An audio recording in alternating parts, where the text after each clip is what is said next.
निवेशक को डरना चाहिए या फिर किस तरीके से अपने आप को समझाकर निवेश कंटिन्यू रखना चाहिए? जी बिल्कुल। सबसे पहले तो हमेश जी, मैं बहुत खुश हूँ कि आपने एक लक्ष्य सोच के रखा है आपके दिमाग में, और आपने कहा आपको समय की कोई उसमें पाबंदी नहीं है, आप उसे लॉन्ग टर्म के लिए रखना चाहते हैं, लेकिन फिर भी आप एक लॉन्ग टर्म को डिफाइन ज़रूर कीजिएगा, आपके बच्चों के एजुकेशन के लिए, जैसे आपने मेंशन किया। दूसरी बात, 3 साल ही हुए हैं आपको म्यूचुअल फंड में निवेश अ, शुरू किए, और जिस तरह से आपने कहा कि अभी नेगेटिव रिटर्न से या तो नील रिटर्न है या तो थोड़ा बहुत आपको उसमें रिटर्न दिख रहा है, तो ये तो मैं कहूंगी एक अच्छी बात है, क्योंकि अगर आप मार्च में देखेंगे तो यही सारे पोर्टफोलियो में आपको -10, -7, -20 इस तरीके के रिटर्न्स देखने को मिले होंगे। तीसरी बात, आपने कहा आप एसआईपी के द्वारा निवेश कर रहे हैं म्यूचुअल फंड में। जब भी हम एसआईपी एज़ अ कॉन्सेप्ट को समझते हैं, तब इस तरीके के मार्केट में जो उतार-चढ़ाव है, वो जाना बहुत ज़रूरी हो जाता है, क्योंकि वहाँ पे ही आपको एवरेजिंग का बेनिफिट मिलता है, जो रूपी कॉस्ट एवरेजिंग हम कहते हैं। वो बेनिफिट आपको जब-जब मार्केट नीचे जाएगी, तब-तब आपको यूनिट्स ज़्यादा मिलते हैं। तो ये तो एक खुशी की बात है कि हम कहते हैं कि जब मार्केट्स नीचे जाती है, हम उस समय पे निवेश करते हैं, ठीक है? तो यहाँ पे आप बिल्कुल भी आप टेंशन मत लीजिए। आपके पोर्टफोलियो को अगर मैं देखूँ, तो काफ़ी डाइवर्सिफिकेशन किया हुआ है, और थोड़े स्कीम्स मेरे ख्याल से ज़्यादा ले रखी हैं, मल्टी कैप कैटेगरी को ही काफ़ी सारे स्कीम्स ले रखी हैं। तो मेरे हिसाब से जिस तरीके से आपने पोर्टफोलियो भेजा हुआ था, एसबीआई मैग्नम मल्टी कैप आप डेफिनिटली कंटिन्यू करें। कोटक स्टैंडर्ड मल्टी कैप आप कंटिन्यू करें। आदित्य बिरला सन लाइफ फ्रंटलाइन इक्विटी एक लार्ज कैप कैटेगरी है, वो भी आप कंटिन्यू करें। Axis focus 25 focused multi cap category है, आप कंटिन्यू करें। जो हाइब्रिड फंड्स है ना, हमेश जी, जैसे एचडीएफसी हाइब्रिड इक्विटी है, या आपने एलएनटी भी अभी मेंशन किया, मैं कहूंगी आप हाइब्रिड इक्विटी फंड्स को आप निकाल दें, क्योंकि हाइब्रिड में आपको एक बैलेंस्ड पोर्टफोलियो मिलता है इक्विटी और डेट का। जब आप कह रहे हैं कि आपको लंबे समय के लिए निवेश करना है, तो आप 100% इक्विटी में ही निवेश करें। अगर आप चाहें तो एक और फंड ले सकते हैं, जैसे हमारे इंडेक्स फंड की बात कर रहे हैं। अगर थोड़ा कंजर्वेटिव और पैसिव एक पोर्टफोलियो में एक स्कीम आप रखना चाहते हैं, हम एक इंडेक्स फंड आप रख सकते हैं, एक सेंसेक्स फंड आप रख सकते हैं, और मेरे एसेट लार्ज कैप भी आप कंटिन्यू कर सकते हैं। पोर्टफोलियो के हिसाब से हाइब्रिड इक्विटी आप निकाल दें, और जो आपका क्वेश्चन है या जो आपका डाउट है कि नीचे है मार्केट या माइनस में आपको कोई पोर्टफोलियो दिख रहा है, तो उसके लिए आप बिल्कुल भी टेंशन ना लें। अभी सिर्फ 3 साल हुए हैं। नॉर्मली हम कहते हैं कि 5 से 8 साल बाद आपको एक अच्छा खासा 10% सीएजीआर देखने को मिलता है। अभी जो हालात हैं पेंडेमिक की वजह से, जो हमने पिछले 7-8 महीने में पोर्टफोलियोज को देखा है, आप मानेंगे जो जिन्होंने 7 साल पहले निवेश किया था, एसआईपी उनकी कंटिन्यू है, उनको इस तरीके की कोई नेगेटिव रिटर्न्स देखने को नहीं मिले हैं। हालांकि उनके रिटर्न कम जरूर थे, शायद 6%, 4% के आसपास आ गए थे, लेकिन नेगेटिव नहीं देखने को मिले थे। यही हमें फ्यूचर के लिए समझ में आता है। अगर आप कंटिन्यूअस एसआईपी रखेंगे, तो आगे आने वाले समय में आपको नेगेटिव रिटर्न्स धीरे-धीरे बंद हो जाएंगे। तो आप लॉन्ग टर्म के लिए रखें निवेश। और जैसे आपने कहा 15 साल के हिसाब से मैंने कैलकुलेट भी किया स्वाति, 12% सीएजीआर भी पकड़ के चलें, तो 75,000 की एसआईपी इन्हें कहीं ना कहीं 3.5 करोड़ के आसपास का एक पोर्टफोलियो इनका बन जाएगा। हम नॉर्मली देखते हैं बच्चों की पढ़ाई के लिए उस समय पे इतना निवेश ठीक है, लेकिन इन्फ्लेशन भी एक चीज है, तो वो सब ध्यान में रखते हुए आप आपका जो अमाउंट है आपके दिमाग में, उसे आप तय करें, और जो टाइम होराइजन है वो भी तय करें, तो आपके लक्ष्य में और आपके इन्वेस्टमेंट में कोई गैप नहीं आएगा। जी ओके, अगला सवाल लेते हैं। यहाँ पे विक्रांत जी हमारे साथ फोन लाइन पर है। विक्रांत जी नमस्ते, कहाँ से बात कर रहे हैं? नमस्ते स्वाति जी, मैं हिमाचल प्रदेश से बात कर रहा हूँ मैडम। ओके, बताइए क्या जानना चाहते हैं?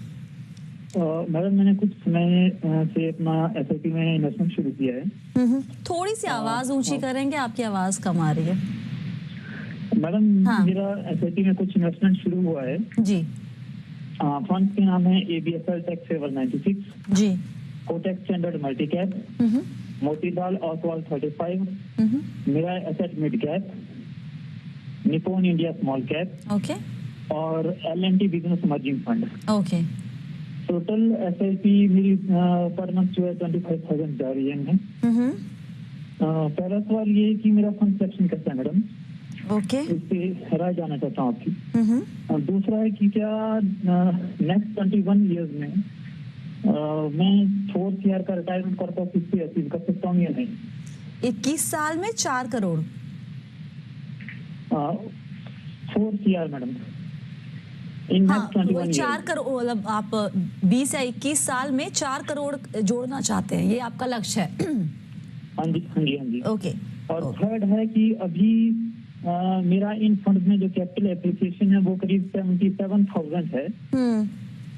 तो उस एप्रिसिएशन को मैं कैसे विड्रॉ कर सकता हूँ? क्यों विड्रॉ करना है उस अप्रिसिएशन को? मैडम थोड़े फैमिली एक्सपेंसेस हैं, इससे मीट आउट कर लूंगा मैं, हो जाएंगे इससे। ओके। और लास्ट है मैडम, ऐसा लग रहा है कि नेक्स्ट 8 ईयर में मेरे पास इन फंड में 50,000 यूनिट हो जाएंगी। हो जाएंगी। और अभी मेरे पास 20,000 यूनिट्स हैं। तो उस वक्त क्या ये सही स्ट्रेटेजी रहेगी कि इन फंड में SIP स्टॉप करके नए फंड लिए जाएं चीपर एनबी के साथ? ओके, सो आप एक एक करके आते हैं क्विकली, पहले पोर्टफोलियो पे और इनके लक्ष्य पे। पूजा जी, विक्रांत जी, आपने जो पोर्टफोलियो बनाया हुआ है उसमें मैं एक दो चेंजेस आपको सजेस्ट करूंगी। मोतीलाल ओसवाल जो मल्टी कैप कैटेगरी का फंड है, उससे आप स्विच करके एक दूसरे मल्टी कैप फंड में आप स्विच कर लीजिए, जो मैं एक्सेस फोकस 25 को आपको सलाह दे रही हूँ। दूसरा, आपने 2 स्मॉल कैप ले रखे हैं, एक निपॉन स्मॉल कैप और एक L&T इमर्जिंग बिजनेस। हालांकि स्मॉल कैप एक लंबे समय के लिए अच्छा फंड है, लेकिन 2 स्मॉल कैप का कोई ज्यादा आपको उसमें फर्क नहीं पड़ने वाला है। तो आप एक ही कंटिन्यू करें, निपॉन स्मॉल कैप आप कंटिन्यू करें, L&T इमर्जिंग की जगह पे, क्योंकि आपके पोर्टफोलियो में मुझे एक भी लार्ज कैप नहीं दिख रहा है। और चाहे लंबा समय भी क्यों ना हो, मैं समझती हूँ एक लार्ज कैप फंड हमेशा पोर्टफोलियो में होना चाहिए। सो लार्ज कैप कैटेगरी में आपको Canara Robeco blue chip equity fund suggest करूंगी। तो ये 2 हो गए चेंजेस आपके पोर्टफोलियो को लेके। अब जो आपका लक्ष्य है, जो आपने बताया है, हम गोल जो आपको हमेशा कहते हैं, गोल के हिसाब से आपको निवेश करना चाहिए। 4 करोड़ की राशि आप 20 से 21 साल में चाहते हैं, तो उसके लिए आपको मिनिमम 35 से 40 हजार की SIP करनी होगी। ठीक है, आप ऑलरेडी SIP आपने शुरू कर रखी है थोड़े समय से, लेकिन फिर भी 25,000 की SIP आप कर रहे हैं, तो आपको SIP अमाउंट धीरे धीरे करके बढ़ाना होगा। जैसे जैसे आप सेविंग आपकी ज्यादा होगी, आपको SIP में वो डालना होगा। अब जब ये 4 करोड़ की राशि बनती है, एक पोर्टफोलियो में कॉर्पस बनता है, वो एक कंटिन्यूअस इन्वेस्टमेंट से होगा।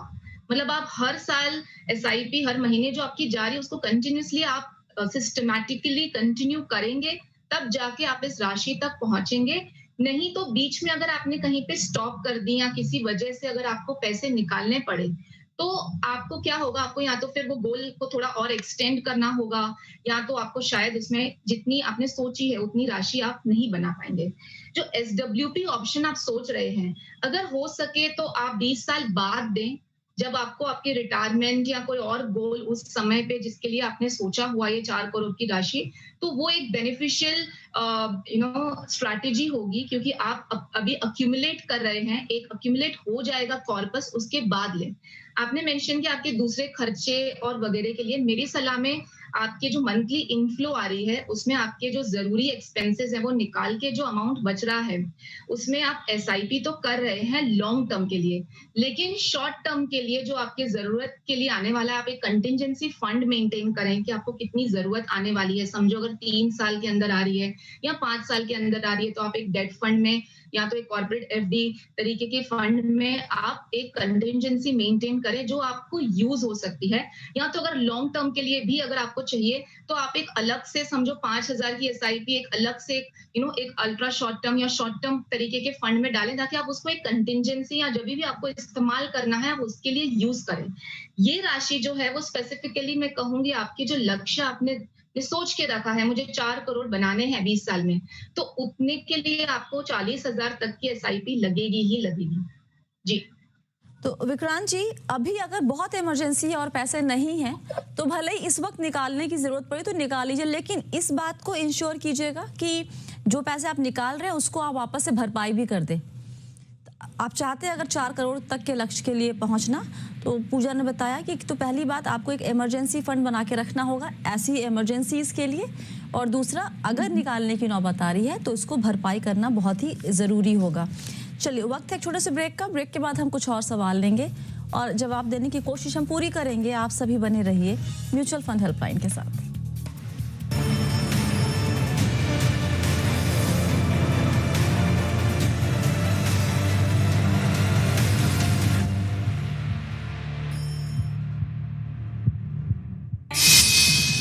फिर कहूंगा जो इन्वेस्टर हैं, आपकी एसआईपी है क्योंकि महीने की शुरुआत है, मेरी एसआईपी के पैसे आज गए हैं, मैंने आज इन्वेस्ट किया है। जो डिसिप्लिन के साथ आपको इन्वेस्टमेंट करना है वो करना है।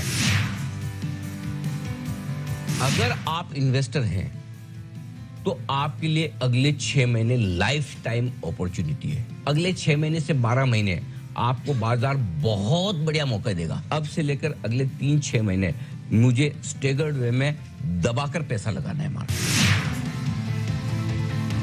ये जो 3 लेवल आपको दिए, इस हर एक लेवल पर निफ्टी जब आए आपको अपना 20% पैसा लगा देना है। 3 चीजें गौर से सुन लीजिए, एकदम ध्यान से। अगले 6 हफ्तों के लिए करनी है शॉर्ट प्लस एसआईपी, और अगले 6 साल के बाद, Anil ji thank you very much बोलेंगे, 6 साल के बाद भरपूर पैसा कमाएंगे। आपको 8,600 8,800 की रेंज में मिलता है बाजार, तो वहां पर 20% कैश डालिए। आपको जो दोनों रेंज दी है निफ्टी की कि 8,550 8,700 और 8,200 8,300 ये रेंज है, अगर यहां पर पैसा आता है तो 20% पैसा आप लगा सकते हैं, यानी कि टोटल 40% पैसा लगा सकते हैं। आप ट्रेडर हैं, शांति से रहिए। इन्वेस्टर्स के लिए राय अलग होगी। इन्वेस्टर्स को इन लेवल पर बेचना नहीं है, ट्रेडर्स को इन लेवल पर फंसना नहीं है। एज एन इन्वेस्टर 7,200 7,500 की रेंज मिले, उसमें आपको 35% पैसा डाल देना चाहिए। आपका 75% पैसा आज तक चले जाना चाहिए। उस दिन मैंने स्ट्रांगली बोला था, लीजिए अभी लीजिए, अब नहीं लेंगे तो कब लेंगे। ये साल इन्वेस्टर्स के लिए सबसे बढ़िया साल साबित होगा पैसा लगाने के लिए आज से।